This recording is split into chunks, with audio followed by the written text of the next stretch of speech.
Hello everybody, welcome to the channel. In today's video, we're going to talk about the brand new SMG that was just added into Cold War, which also means it was added into Warzone, which is the OTS-9, which is a submachine gun.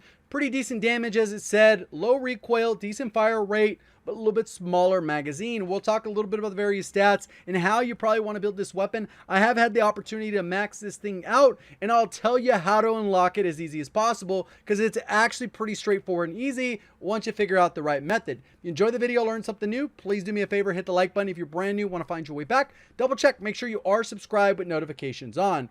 Obviously, with the patch notes, if you happen to catch that video or you just happen to read through them, you know that about 1 million different things were changed on different various weapons. So we will not know for sure what is meta, if the meta is still the exact same, or what are the best weapons to use, or if this fits in the meta until everything's kind of panned out. I think it's gonna be a little bit more of an AS-Val situation because the magazine on this thing is not that great, and you kind of get caught reloading after about 2 kills, which means it's more of a solo or duo weapon. Let's go ahead and talk a little bit about some of the strategies to make it so it's as easy as possible, because the challenges were different. When it came to Warzone, the challenges, you needed double kills in 15 different matches. You could do this in Plunder, but it can be a little bit tricky to get double kills unless the people are perfectly lined up. The timing between the double kills can be a little bit tricky, but if you can do it, you can do it and back out of a Plunder match because the Warzone engine allows those stats to track in real time. Then for multiplayer, what you need to do is get 3 kills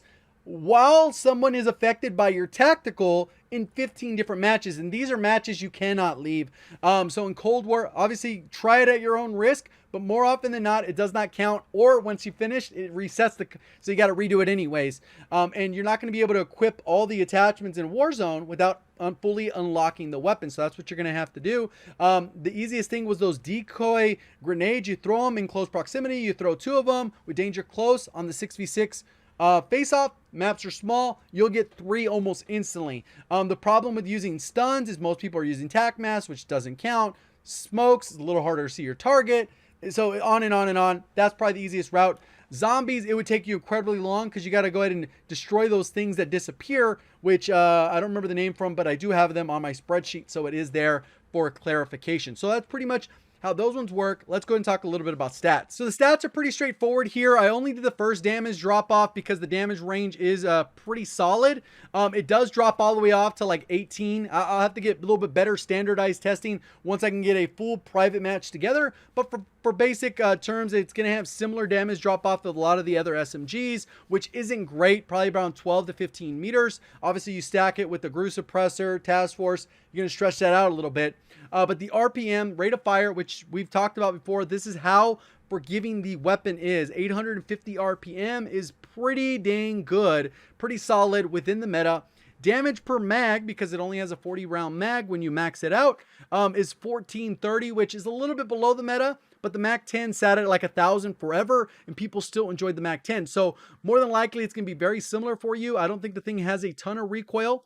The average damage up close is 36, so it means it's going to be roughly an 8 shot to kill on average, and you only need 3 chest shots or 3 stomach shots combined.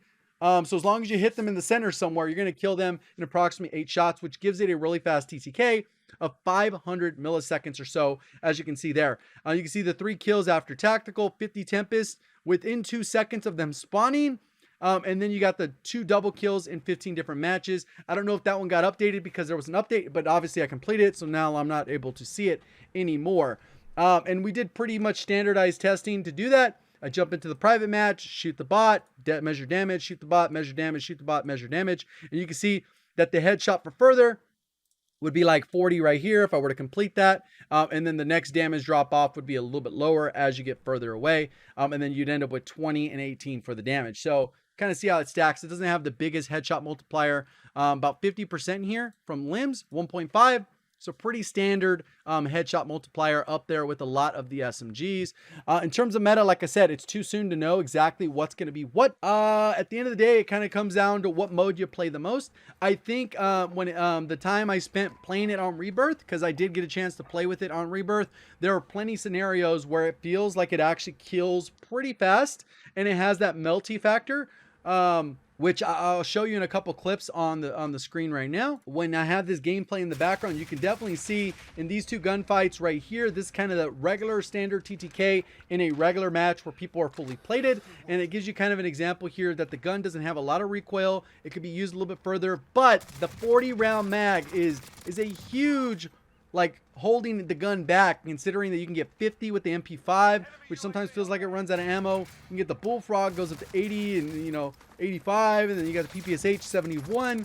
There are a lot of great options. So with that, let's go ahead and take a look at the loadout. It's going to be pretty standard build. I would recommend, unless, you know, once I finally go through some full-on testing to identify something else, this is still the loadout. They didn't change attachments. For the most part, all they did is modify a lot of the weapons. So here's kind of how that works. We got a Groove Suppressor. That's kind of the standard. We have the Task Force Barrel. Pretty standard because it gives you that strafe speed, bullet velocity, and damage range. It does hurt your recoil a little bit, but since you're using this mostly up to about 15-20 meters, you can usually manage it pretty well. Tiger Team Spotlight is probably one of the most effective attachments to helping a strafe speed on SMGs. And then you have the Skeleton Stock, which you could swap out easily. You could get rid of the skeleton stock. You could put on no stock if you want a better sprint to fire time without hurting your hip fire as much.